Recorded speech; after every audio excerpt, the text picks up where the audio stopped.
Sevdim.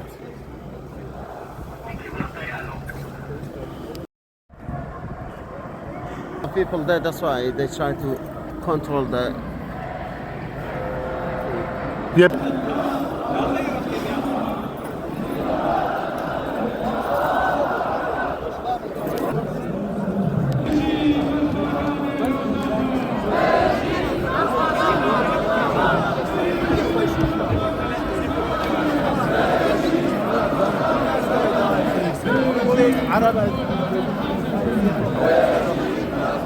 Kürdistan